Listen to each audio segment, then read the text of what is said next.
Un Airbus A340 completamente cargado, con casi 300 pasajeros y tripulación, acelera por la pista durante el despegue en Melbourne, Australia. El final de la pista se acerca rápidamente, pero no importa cuánto tire el primer oficial de los controles, su avión no despega. La cola raspa violentamente el suelo, enviando chispas volando. Los pasajeros están horrorizados mientras un inquietante resplandor rojo llena la cabina. ¿Lograrán elevarse antes de que sea demasiado tarde, o se estrellarán al final de la pista en lo que sería el peor accidente aéreo en la historia de Australia? Esta es la aterradora historia del vuelo 407 de Emirates, y es una historia que tiene muy poco que ver con pistas y motores, y todo que ver con la psicología humana. La noche del viernes 20 de marzo de 2019, 257 pasajeros y 18 tripulantes abordaron el vuelo 407 de Emirates en Melbourne, Australia. Tenían como destino Dubái, un viaje de 14 horas. Era una noche perfecta para volar, vientos suaves y sin nubes. El avión utilizado para el vuelo era un Airbus A340-500 de 5 años, una moderna aeronave de 4 motores con un excelente historial de seguridad y una de las pocas que podía realizar este viaje ultra largo sin detenerse a repostar. Debido a la larga duración del vuelo, no había 2, sino 4 pilotos a bordo.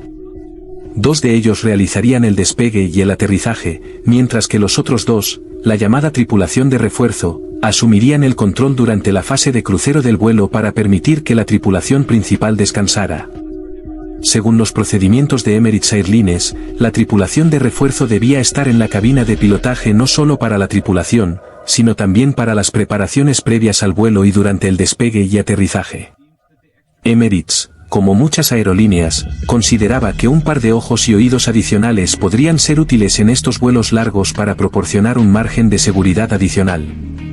Esto hace que lo que está a punto de suceder en tierra sea aún más desconcertante.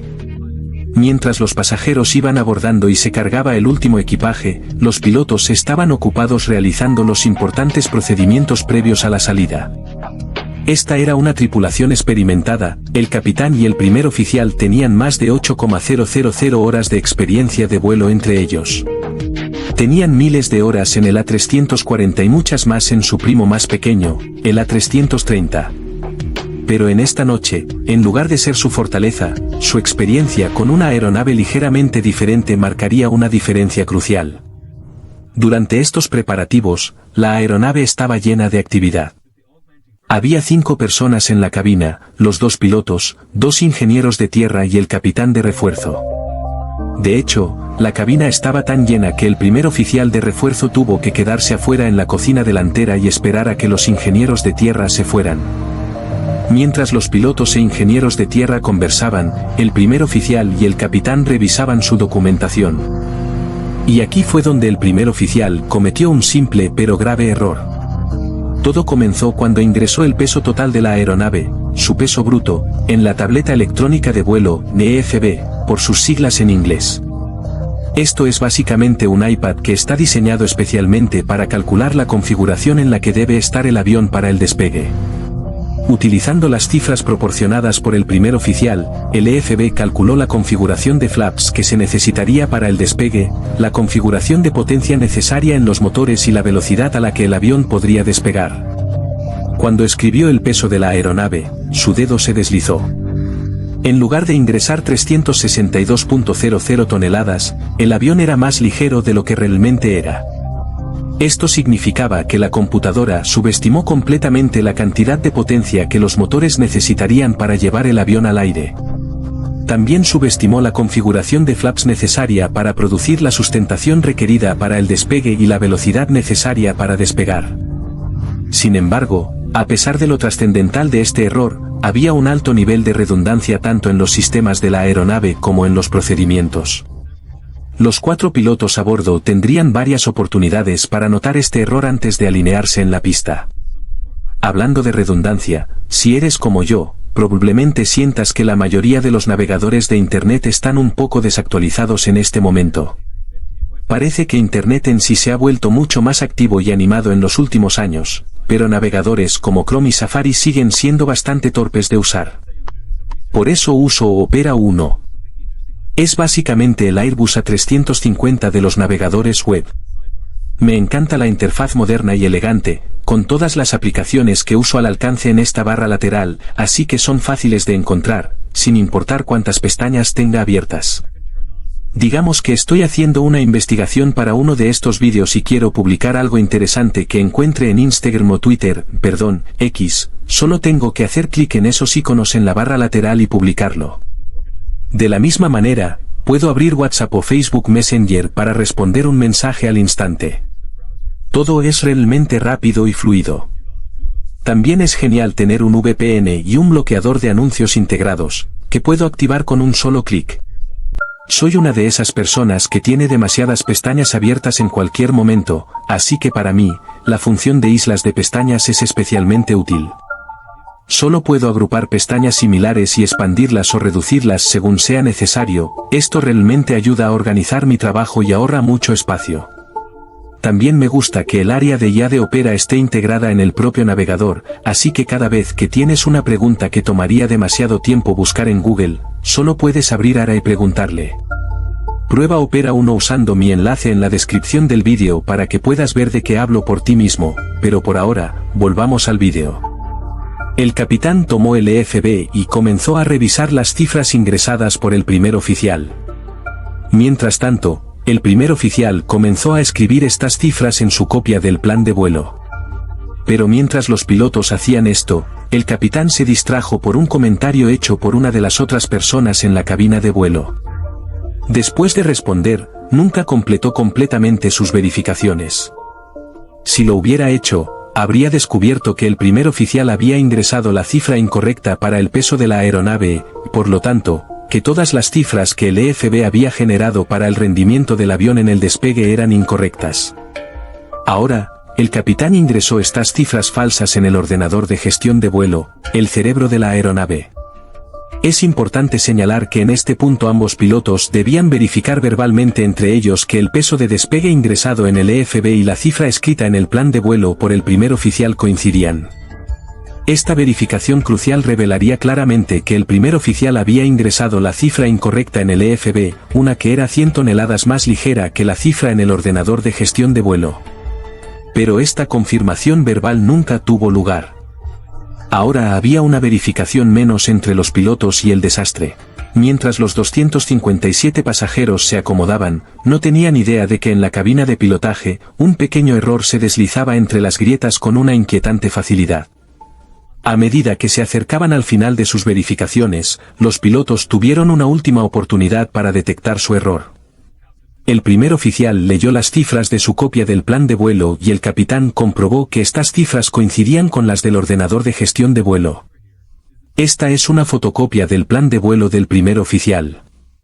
Cuando leyó la cifra del peso de despegue aquí, comenzó diciendo 326.00 toneladas. Luego cambió el 2 por un 3 y leyó la cifra correcta en el ordenador de gestión de vuelo, pero eso no importaba porque todas las cifras de rendimiento de despegue que se habían calculado utilizando el EFB, el iPad, se habían realizado con un peso incorrecto de 262.50. Pero el capitán ya había verificado sus cifras, hasta donde sabía, y además pensó que debió haber cometido un error al escribir el número en el plan de vuelo, en lugar de cuando lo ingresó en el EFB. Así que con eso, las puertas de la cabina se cerraron, junto con la puerta de oportunidad para que los pilotos notaran su error. A las 6:10 de esa noche, el vuelo 407 se retiró de la puerta, 7 minutos antes de lo programado. El último dominó había caído antes de que el avión hubiera llegado siquiera a la pista. Los pilotos encendieron los 4 motores Rolls-Royce de la aeronave y comenzaron a rodar hacia la pista 16 en Melbourne.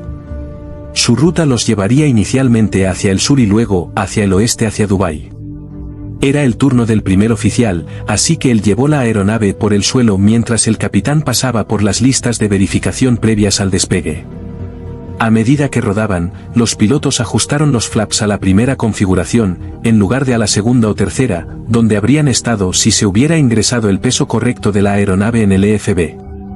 Como resultado, cuando la aeronave comenzó a despegar, las alas generarían menos sustentación, dificultando que el avión despegara. A las 10:30 de esa noche, el vuelo 407 se alineó en la pista. Ahora nada se interponía entre los pilotos y los errores que habían cometido en la puerta. El primer oficial empujó las palancas de potencia a la configuración de potencia de flex y los 4 motores rugieron a la vida. El enorme avión de 360 toneladas comenzó a acelerarse por la pista. La configuración de potencia utilizada era una configuración de potencia reducida, utilizada para limitar el desgaste en los motores. Era mucho menos de lo que el avión necesitaba, que era el empuje de despegue, toga, o el empuje máximo de despegue. Como resultado, la aceleración fue lenta, pero esta lenta aceleración no le pareció particularmente extraña a los pilotos, estaban acostumbrados a una amplia gama de aceleraciones en el A340, que en cualquier caso tiene cierta reputación de ser un avión lento. A medida que el avión continuaba por la pista, el capitán llamó 100 nudos. La aeronave estaba ahora en lo que se conoce como el régimen de alta velocidad, donde solo un pequeño número de emergencias justifican un despegue abortado. Los pilotos podían sentir que la aeronave aceleraba, mientras el ritmo de los baches de la rueda delantera sobre la línea central de la pista se hacía más rápido, luego alcanzaron la velocidad marcada como V1, el punto de no retorno. Ahora los pilotos estaban comprometidos con el despegue, sin importar lo que sucediera. El avión, ya sea por un incendio en un motor, un neumático reventado o cualquier otra cosa, abortar el despegue después de esta velocidad sería arriesgarse a irse fuera del final de la pista. Segundos después alcanzó la velocidad de rotación VR. El primer oficial tiró de su palanca lateral para llevar el morro del avión al aire. El único problema era que estas velocidades se basaban en cálculos para un avión mucho más ligero. VR se había calculado en 145 nudos, casi 20 nudos demasiado lento para el peso real del avión. En realidad, el avión no podría elevarse hasta que viajara a al menos 163 nudos o 300 km por hora, pero con estos cálculos ya realizados, los pilotos tendrían que descubrirlo de la manera difícil. El primer oficial tiró de su palanca lateral, pero el morro no se elevó. Tiró con más fuerza, pero aún así no sucedió nada. Terriblemente, el avión continuó acelerando por la pista sin ninguna señal de que despegara. La aeronave estaba ahora a menos de 1000 metros del final de la pista y la franja de luces que marcaba el umbral ya estaba a la vista. Los pilotos se estaban quedando sin opciones, no había forma de que pudieran abortar el despegue en este punto. El capitán le dijo al primer oficial que tirara hacia atrás en la palanca lateral por segunda vez. El primer oficial tiró más, finalmente, el morro del avión se elevó. Pero, para horror de los pilotos, el resto del avión no siguió. El primer oficial, desesperado por hacer que la aeronave subiera, continuó tirando hasta que la cola del avión golpeó la pista. Las chispas volaron mientras el fuselaje de aluminio raspaba contra la pista a casi 300 km por hora. El impacto fue tan severo que el registrador de datos de vuelo, una de las cajas negras del avión, cayó de su soporte sobre la piel del fuselaje. La piel de la aeronave se estaba desgarrando y los pasajeros podían oler humo y metal quemado y aislamiento. La cabina estaba iluminada con un aterrador resplandor rojo. En cuestión de segundos, el avión se saldría del extremo de la pista. Al ver esto, el capitán empujó los motores a potencia máxima, era un último intento desesperado. En este punto, estaba seguro de que todo había terminado para él y sus casi 300 pasajeros y tripulación. En la oscuridad más allá de las luces de la pista, se avecinaba un desastre inminente. Viajando a más de 160 nudos o 300 km por hora, el avión se salió del extremo de la pista, su cola raspando el barro, y luego finalmente sus ruedas principales dejaron el suelo. Un instante después, la cola lo siguió, pero el avión apenas subía. Su cola golpeó la antena de localización, perforando la piel de la aeronave, y luego atravesó una de las luces de la pista. Esta emergencia estaba lejos de haber terminado. El primer oficial logró llevar el avión dañado al cielo, desesperado por no hundirse de nuevo en el suelo. Mientras subían tímidamente, apareció una advertencia en su pantalla central: impacto de cola. El controlador de torre también había visto las chispas generadas por la cola al rasparse contra la pista y alertó a los pilotos. Como si no estuviera ya claro, la tripulación sabía que no continuarían hacia Dubái, necesitaban regresar a Melbourne. Pero ahora su peso excesivo volvió a atormentarlos, excepto que esta vez tenía que ver con su combustible. Con más de 130 toneladas a bordo, el avión estaba muy por encima de su peso máximo de aterrizaje. los pilotos tendrían que deshacerse de mucho combustible antes de poder regresar al aeropuerto. El control de tráfico aéreo autorizó el vuelo a ascender a 7,000 pies y los dirigió hacia el agua para que desechara combustible. La adrenalina de la travesía estaba en aumento. En este punto, si el capitán no hubiera empujado los motores a máxima potencia en el último momento, podrían haber chocado contra los árboles al final de la pista, provocando una bola de fuego. Pero no podían dejar que esta adrenalina les afectara, necesitarían cada onza de concentración para evaluar los daños y formular un plan para regresar a Melbourne. Una parte clave de ese plan era averiguar cuánto combustible tendrían que arrojar para aterrizar de manera segura. Y aquí es donde, una vez más, el primer oficial necesitaría el EFB.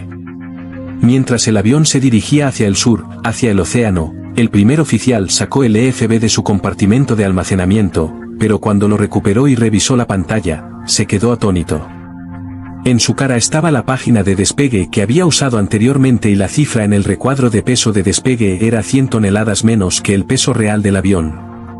En ese momento, se dio cuenta de su error, su descuido casi había causado la muerte de casi 300 personas.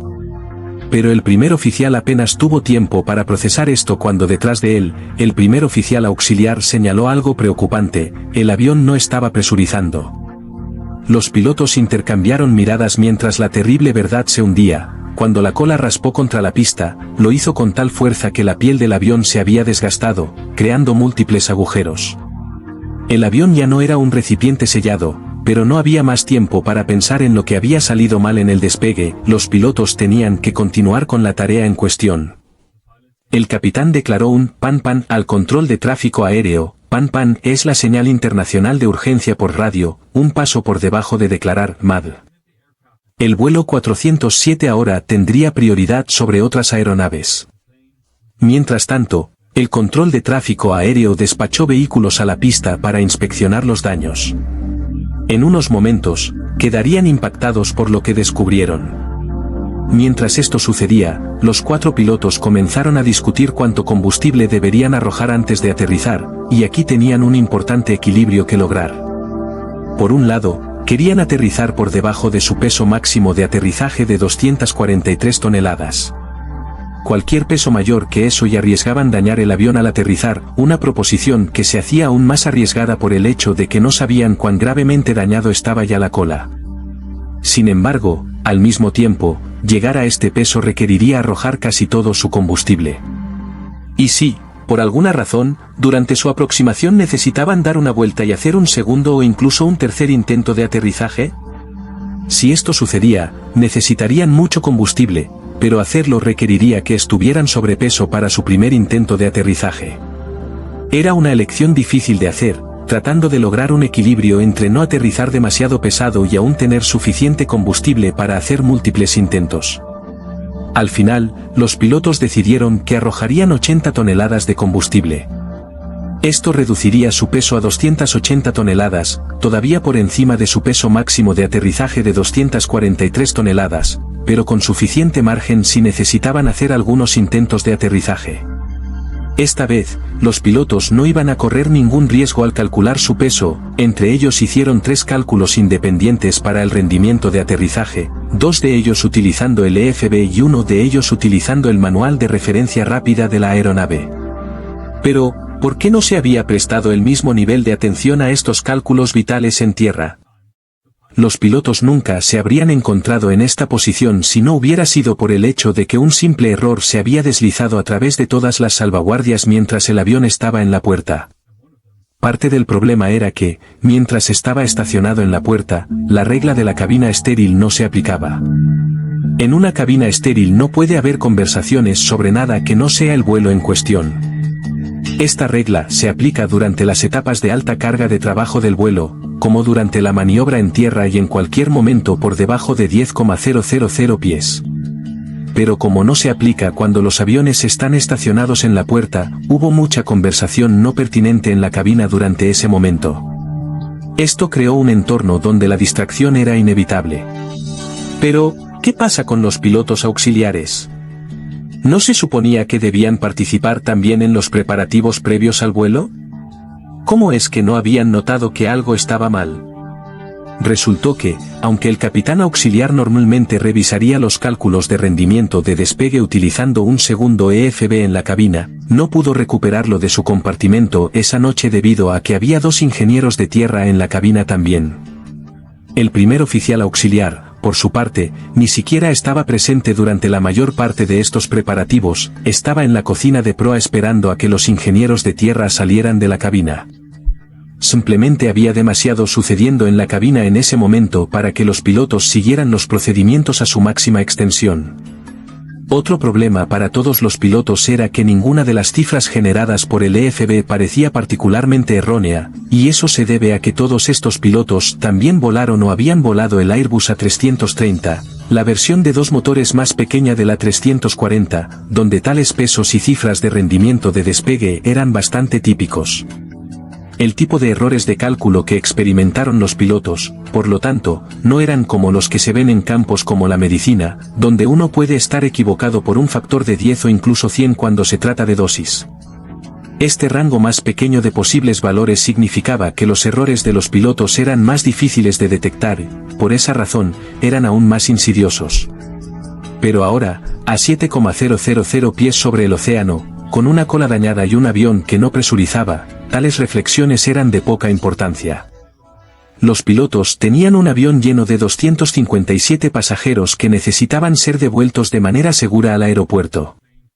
El controlador de torre se comunicó con el vuelo y les dijo a la tripulación que los ingenieros de tierra habían inspeccionado la pista y habían encontrado partes de la piel del avión y piezas rotas de equipo al final de la pista, incluyendo una luz y algunas antenas. Cualquier daño que tuviera el avión, debía ser grave. El capitán hizo su primer anuncio público a los pasajeros, informándoles que había habido un impacto de cola en el despegue y que estarían arrojando combustible y regresando al aeropuerto. Muchos de los pasajeros estaban asustados, el ruido desgarrador de la piel del avión contra la pista, junto con el resplandor rojo de todas las chispas, había sido aterrador. Las azafatas prepararon la cabina para el aterrizaje y los pilotos comenzaron a arrojar combustible. A medida que el combustible salía por las boquillas en los bordes de salida de las alas a un ritmo de 2.5 toneladas por minuto, el capitán mantuvo el avión volando cerca de Melbourne en caso de que necesitara regresar rápidamente. Para los pilotos, la única indicación de lo que había sucedido al avión era un mensaje que aparecía en su pantalla central. Para obtener una mejor comprensión del daño, necesitarían preguntar a las azafatas que estaban sentadas en la cocina trasera. El capitán llamó a la azafata principal a la cabina, preguntando qué observaciones habían tenido del despegue y tratando de obtener una idea de la extensión del daño en la parte trasera del avión. En este punto, la situación parecía estar bajo control. Los pilotos terminaron de arrojar combustible alrededor de las 11:25 de la noche y comenzaron su descenso hacia Melbourne, pero solo unos momentos después de su descenso, escucharon un ruido inusual. Luego, antes de que la tripulación pudiera averiguar qué podría ser, recibieron la noticia más aterradora hasta el momento. Una de las azafatas llamó a la cabina desde la parte trasera del avión y les dijo que podían ver y oler humo. Los pilotos necesitaban regresar al aeropuerto de inmediato, sabían que con el fuego a bordo tendrían menos de 20 minutos antes de estrellarse en el mar. El primer oficial se comunicó con la torre, informando su intención de regresar de inmediato. Abandonaron sus planes de aterrizar en la pista 16, que era favorecida por los vientos, optando en su lugar por una aproximación directa a la pista recíproca, la pista 34. A pesar del posible incendio, esto planteaba un desafío en sí mismo, no solo estaban aterrizando con sobrepeso y posibles daños debido a un impacto en la cola, sino que ahora aterrizarían más rápido de lo habitual debido al viento de cola. Los pilotos comenzaron rápidamente a preparar el avión para aterrizar. El primer oficial dijo a la azafata principal que se preparara para una posible evacuación al aterrizar. En un incendio, cada segundo cuenta. Mientras tanto, el controlador de torre en Melbourne movilizó los servicios de bomberos y rescate del aeropuerto hacia la pista. Aquí había un avión que había escapado por poco del desastre en el despegue y ahora parecía que estaba a punto de enfrentar un segundo desastre en el aterrizaje. Los pilotos bajaron el tren de aterrizaje y los flaps.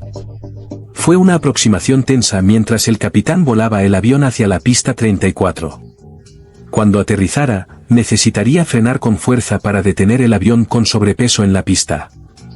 En un giro terriblemente irónico, ahora estaba en riesgo de llevar el avión fuera del extremo de la pista por segunda vez en la misma noche. A las 11:36, el vuelo 407 pasó sobre las luces de la pista 34, una de las cuales había destrozado hace aproximadamente una hora. Voló sobre la pista rasguñada y momentos después aterrizó. El capitán pisó los frenos y puso los motores en reversa. El primer oficial anunció las velocidades mientras la aeronave continuaba acelerando. Después de unos momentos que hicieron latir el corazón, el enorme avión finalmente se detuvo justo al final de la pista. Milagrosamente, los vehículos de rescate informaron que no había señales de fuego, los 257 pasajeros y 18 miembros de la tripulación habían sobrevivido. Más tarde esa noche, cuando los pilotos y la tripulación de cabina llegaron a su hotel en Melbourne, Emirates se puso en contacto con cada uno de ellos por teléfono y les prohibió comunicarse con su familia o seres queridos, diciendo que monitorearían de cerca sus teléfonos móviles y teléfonos de habitación. Luego despidieron a los pilotos a su regreso a Dubái. Más allá de las artimañas de relaciones públicas, las lecciones del vuelo 407 se aplicaron a pilotos y aerolíneas en toda la industria. Desde este casi accidente en marzo de 2009, se han implementado nuevos ordenadores de gestión de vuelo con software integrado que alerta a los pilotos si las cifras de rendimiento de despegue que ingresan son suficientes para hacer despegar el avión con la longitud de pista dada. En Emirates y en muchas otras aerolíneas, ahora se requiere que dos pilotos calculen de manera independiente las cifras de rendimiento de despegue para garantizar que un solo cálculo no pueda causar un desastre. Estas mejoras, junto con muchas otras en la última generación de aeronaves de Boeing y Airbus, hacen que eventos como el vuelo 407 sean mucho menos probables. Si disfrutaste este vídeo, puedes obtener acceso anticipado a nuevos vídeos y apoyar el canal uniéndote a estas personas aquí en Patreon. O si te gustaría ver otro vídeo ahora, consulta este aquí. Gracias nuevamente por ver y nos vemos pronto para el próximo episodio.